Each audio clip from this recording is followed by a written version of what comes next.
അബ്രാഹത്തിൻ്റെ ബലി. പിന്നീടൊരിക്കൽ ദൈവം അബ്രാഹത്തെ പരീക്ഷിച്ചു.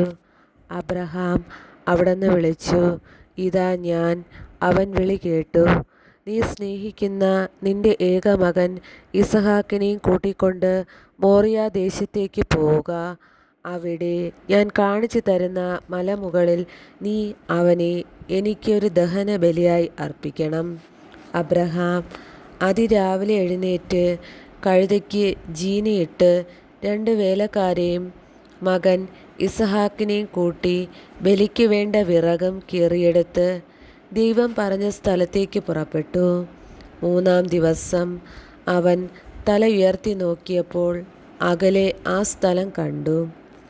അവൻ വേലക്കാരോട് പറഞ്ഞു, കഴുതയുമായി നിങ്ങൾ ഇവിടെ നിൽക്കുക, ഞാനും മകനും അവിടെ പോയി ആരാധിച്ചിട്ട് തിരിച്ചു വരാം.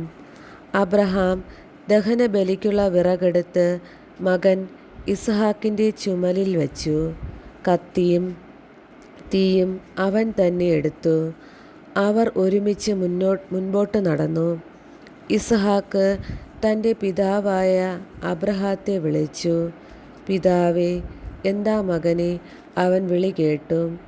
ഇസഹാക്ക് പറഞ്ഞു, തീയും വിറകുമുണ്ടല്ലോ, എന്നാൽ ദഹനബലിക്കുള്ള കുഞ്ഞാടെവിടെ?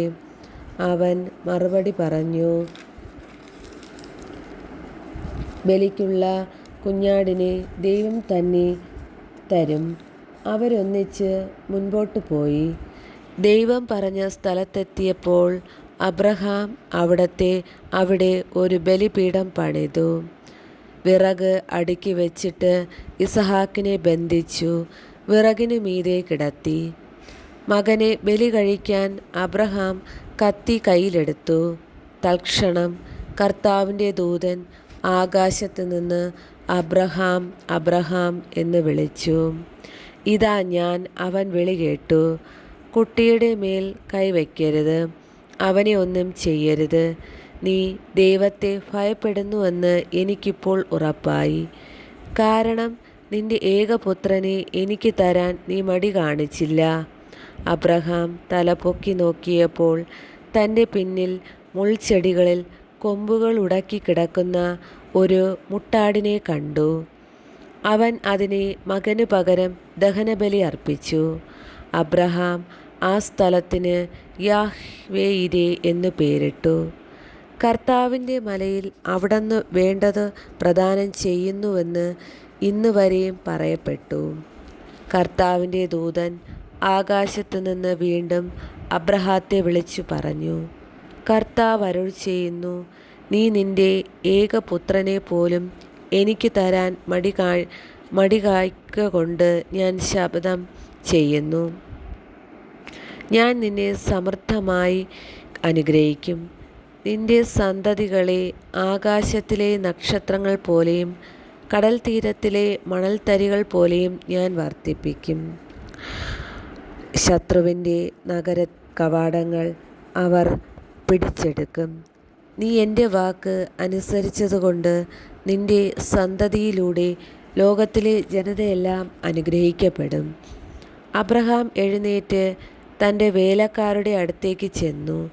അവരൊന്നിച്ച് ബേർഷബയിലേക്ക് തിരിച്ചുപോയി. അബ്രാഹാം ബേർഷബയിൽ പാർത്തു. തൻ്റെ സഹോദരനായ നാഹോറിന് മിൽക്കായിൽ മക്കളുണ്ടായ വിവരം അബ്രാഹാം അറിഞ്ഞു.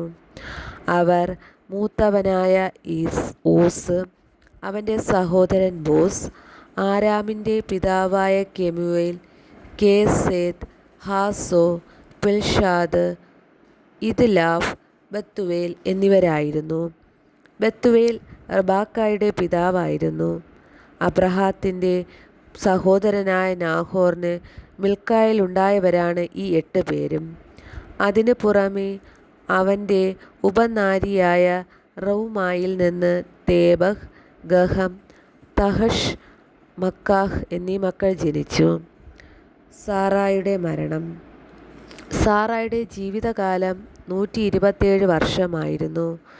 കാനാനിലുള്ള ഹെബ്രോൺ എന്നറിയപ്പെടുന്ന കിരിയാത്ത് അർബായിൽ വെച്ച് അവൾ മരിച്ചു. അബ്രാഹാം സാറായെ പറ്റി വിലപിച്ചു. മരിച്ചവളുടെ അടുക്കൽ നിന്നെഴുന്നേറ്റ് അവൻ ഹിത്യരോട് പറഞ്ഞു, ഞാൻ നിങ്ങളുടെ ഇടയിൽ വന്നു പാർക്കുന്ന ഒരു വിദേശിയാണ്. മരിച്ചവളെ സംസ്കരിക്കാൻ എനിക്കൊരു ശ്മശാനം തരിക. ഹിത്യർ അവനോട് പറഞ്ഞു, പ്രഭുവെ കേട്ടാലും. അങ്ങ് ഞങ്ങളുടെ ഇടയിലെ ശക്തനായ പ്രഭുവാണ്. മരിച്ചവളെ ഞങ്ങളുടെ ഏറ്റവും നല്ല കല്ലറയിൽ അടക്കുക. ഞങ്ങളാരും ഞങ്ങളുടെ കല്ലറ അങ്ങേക്ക് നിഷേധിക്കില്ല. മരിച്ചവളെ അടക്കാൻ തടസ്സം നിൽക്കുകയുമില്ല. അബ്രഹാം എഴുന്നേറ്റ് നാട്ടുകാരായ ഹിത്യരെ വണങ്ങി. അവർ അവരോട് പറഞ്ഞു, ഞാൻ മരിച്ചവളെ ഇവിടെ സംസ്കരിക്കുന്നത് നിങ്ങൾക്ക് സമ്മതമാണെങ്കിൽ സോഹാറിൻ്റെ പുത്രനായ എഫ്രോണിനോട് എനിക്ക് വേണ്ടി മാധ്യസ്ഥം പറയുക. അവൻ മക്പെലായിൽ തൻ്റെ വയലിൽ അതിർത്തിയിലുള്ള ഗുഹ അതിൻ്റെ മുഴുവൻ വിലയ്ക്ക് എനിക്ക് തരട്ടെ. ശ്മശാനമായി ഉപയോഗിക്കാൻ അതിൻ്റെ കൈവശാവകാശം നിങ്ങളുടെ മുന്നിൽ വച്ച് അവൻ എനിക്ക് നൽകട്ടെ. എഫ്രോൺ ഹിത്യരുടെ ഇടയിൽ ഇരിപ്പുണ്ടായിരുന്നു. ഹിത്യരും നഗരവാതിക്കലിലൂടെ കടന്നുപോയ എല്ലാവരും കേൾക്കെ അവൻ അബ്രഹാത്തോട് പറഞ്ഞു, അങ്ങനെയല്ല പ്രഭു, ഞാൻ പറയുന്നത് കേൾക്കുക. നിലവും അതിലുള്ള ഗുഹയും എൻ്റെ ആൾക്കാരുടെ മുൻപിൽ വച്ച് അങ്ങേക്ക് ഞാൻ തരുന്നു. അങ്ങയുടെ മരിച്ചവളെ അടക്കിക്കൊള്ളുക. അബ്രഹാം നാട്ടുകാരെ കുമ്പിട്ട് വണങ്ങി. നാട്ടുകാർ കേൾക്കെ അവൻ എഫ്രോണിനോട് പറഞ്ഞു, നിങ്ങൾ എനിക്ക് അത് തരുമെങ്കിൽ ദയവ് ചെയ്ത് ഞാൻ പറയുന്നത് കേൾക്കുക. നിലത്തിൻ്റെ വില ഞാൻ തരാം, അത് സ്വീകരിക്കണം. മരിച്ചവളെ ഞാൻ അതിൽ അടക്കിക്കൊള്ളാം. എഫ്രോൺ അബ്രഹാത്തോട് പറഞ്ഞു, പ്രഭു, എൻ്റെ സ്ഥലത്തിനു 400 ഷെക്കൽ വെള്ളിയേ വിലയുള്ളൂ. നാം തമ്മിലാകുമ്പോൾ അത് വലിയൊരു കാര്യമാണോ? അങ്ങയുടെ മരിച്ചവളെ സംസ്കരിച്ചു കൊള്ളുക. എഫ്രോണിൻ്റെ വാക്ക് അബ്രഹാം സ്വീകരിച്ചു. ഹിത്യർ കേൾക്കെ എഫ്രോൺ പറഞ്ഞതുപോലെ 400 ഷെക്കൽ വെള്ളി കച്ചവടക്കാരുടെ ഇടയിൽ നടപ്പനുസരിച്ച് അവൻ എഫ്രോണിന് തൂക്കിക്കൊടുത്തു.